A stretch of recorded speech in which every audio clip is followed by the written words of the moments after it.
All right, dead leg. It's been a minute since we've done a normal episode of the Eye on College Basketball Podcast.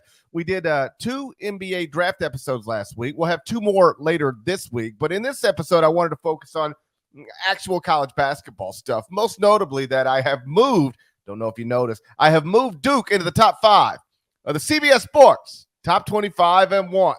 In the spirit of remaining consistent, let me ask you the following question. Oh, no. Is that too high? Too low? Or just about right? Shouts to Sam Fassini in the chat on YouTube. Smash the like button if you haven't already. Appreciate you, Sam. We'll get to the aircraft carrier stuff later in the show. Don't worry, buddy. That's too high. You basically, what this comes down to is you're saying the Grandy man can. The Grandy man can. Jacob Grandison. I wouldn't quite put it like that. I think you basically did. They were not 5 until he joined. Well, I saw. You're saying the Grandy man can. That he can make them one of the 5 best teams in the country. Well, I did see somebody in the comments, and they were like, Grandison's like, he's a depth piece at best. I'm reading the comments here. He's not a mountain mover. So it sounds like they add Jacob Grandison, and Duke moves into the top 5. They were 6. I had them 6th. I just moved them ahead of Arkansas, and it would be based on this. Basically Arkansas brings back 1 meaningful player. I think Duke brings back 1 meaningful player. And but then Duke brings in the better recruiting class. Arkansas is really good, but Duke is enrolling the players who are right now ranked 1st, 2nd, and 4th in the class of 2022, according to 24/7 Sports. And then you add Grandison, who, is a 6'6" wing, averaged nearly 10 points per game for an NCAA tournament team, and shot 41% from 3 on 4.5 attempts per game. So you've now got, if we're assuming he'll start, and I think he probably will, then you've got 2 experienced pieces in the starting lineup and 3 of the best 4 prospects in the class of 2022. From my perspective, that is now a top 5 team. And for whatever it's worth, Duke is now one of the teams with the 5 best, with one of the best. They're in the top 5 in terms of odds to win the national championship right now, according to BetOnline.ag. Gonzaga, and this is going to blow some people's mind. Gonzaga is the favorite to win the 2023 NCAA tournament. They are number 1 in the top 25 and 1. When I put them there, people are like, "Oh, Gonzaga again." You couldn't be more wrong again. Like, for whatever it's worth, Gonzaga at 8-1 is the favorite to win the 2023 NCAA tournament. If you think I'm an idiot, then you think all the betting markets are idiots as well, because that's where we're at on that.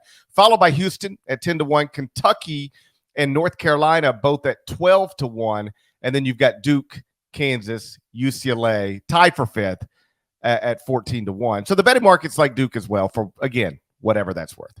Let me put it like this to you. Mm-hmm. Duke's only relevant returning player is Jeremy Roach, who was Duke's 5th best player at best last season. They are bringing in a lot of really talented players. I can't wait to see Derek Lively. He was wonderful to watch a year ago. We talked about him on the podcast last summer. Dariq Whitehead certainly has a lot of promise there. Mark Mitchell, Kyle Filipowski. They've got a lot of really good talent coming in. Jeremy Roach is the only guy coming back of any relevance. They lose Banchero, Griffin, Keels, Wendell Moore, Mark Williams, Theo John, Joey Baker leaving. How are you going to overcome that?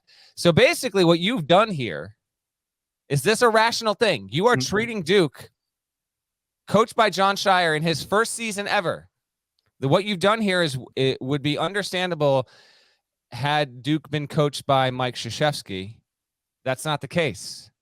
This is Jon Scheyer's first season ever as a head coach, but you are treating Scheyer as though he will perform on the level that Krzyzewski has, because I think if a lot of other coaches were in the spot and it wasn't Duke Parrish, you wouldn't put him top 5. Respond. I think that's incorrect. You're right. They lost their top 5 scorers. They basically lose everybody except Jeremy Roach, but they do bring back Jeremy Roach. And then they add another guy who's been a relevant player at a power program, an NCAA tournament program. And then I can't, overstate this. The class of 2022 was weakened by a lot of reclassified guys. So you take that into account, but they literally have the guys ranked first, second, and fourth. I think any program that enrolled 3 of the top 4 prospects in a high school class and returned a starting point guard and added a nearly double-digit score from an NCAA tournament team at a power conference level, I think any team. This is actually an example of they're not ranked. I don't have them where they're ranked because they're Duke. I have them where they're ranked based on what they have coming in, based on what the roster is going to look like. The other side of this is Kansas. You look at Kansas's roster, I would not have that roster ranked in the top 10, but it's Kansas and it's Bill Self. You can reasonably assume they're going to be one of the best teams in the country because they are always one of the best teams in the country. Kansas is a team that I have in the top 10 based on the coach and the brand.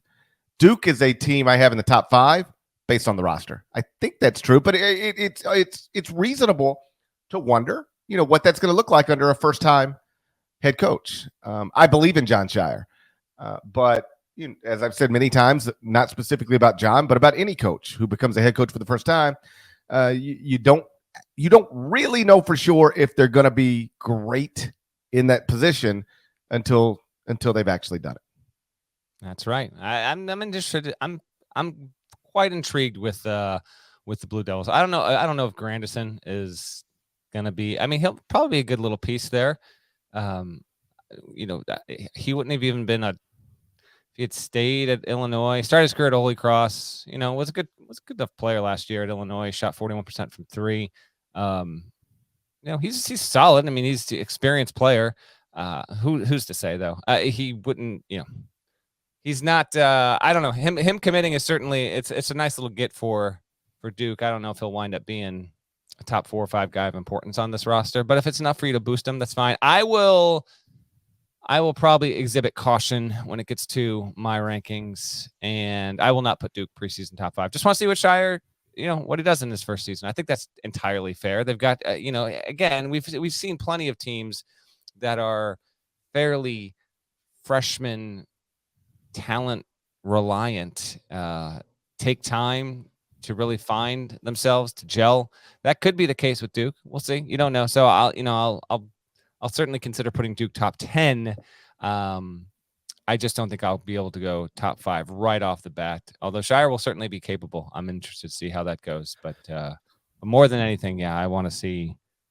I think Lively could wind up being like a top 3 freshman in the country next season. And if he is going to be that, in a different way than Ben Caro, by the way, not the same player. Nope, not the same player. Lively could be a top 5 defender in the nation. Very different player. But I think a lot of what they can do and their ceiling actually might be tied to him. And getting him was a big time deal. If they didn't have him, I would say it'd be hard to justify putting them top 5, but his inclusion certainly makes it fair. Yeah, like it became a bit of a bit on the podcast last summer when we were at Peach Jam, and I said, I don't think Jalen Duren's really as big as he looks. He played with Derek Lively, if I remember correctly. Derek Lively is every bit as tall as they say he is. That dude is. I mean, we wondered because at the time, Duren was ranked ahead of Lively in the class of 2022. This is before Jalen Duren reclassified. And we had wondered, are we sure Jalen Duren's, because my point was, I don't think he should be the number 1 ranked player in the class, but I was like, are we sure? Are we 100% sure he's the best player even on his team? And that was because of the presence of Derek Lively. I think he's going to be really, really good as a first-year player at Duke. And we mentioned the betting markets where they have Duke, with the 5th best odds in the country, and Gonzaga as the betting favorite. Among the computer rankings that are out there right now preseason, Bart Torvik is probably the most notable, and they have Duke 4th. Duke is 4th at barttorvik.com right now, behind only, you want to take a guess? Trivia time. What 3 teams at barttorvik.com preseason are ahead of Duke right now? Gonzaga. That's right. Gonzaga is 1. Houston's 5, just below Duke.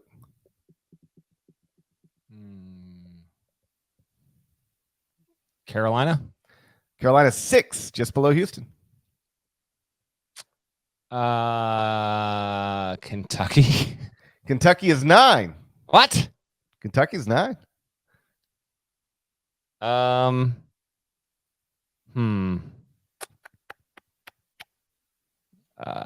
There's so Gonzaga is 1, Duke is 4, Houston's below, Carolina's below. Kansas is 8. There are no teams at 2 and 3. What are we doing here? One of them is a recent national champion.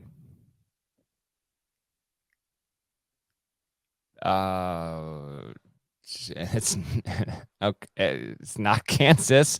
Baylor is 2. Baylor is 2 behind Gonzaga. Wow. Okay, it's 2021 all over again. And the team I was not informed. Yeah, no, 1 and 2, just like it is true. Just like heading into the season 2, the pandemic year.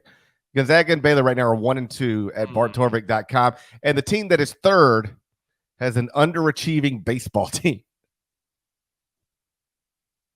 I didn't realize the Mets were in Torvik. Hey. I know you're doing fine. I know. That's the first place New York Mets. Yeah, I know. Yeah, you're rocking a short sleeve hoodie situation right now, by the way. Okay. We all have choices.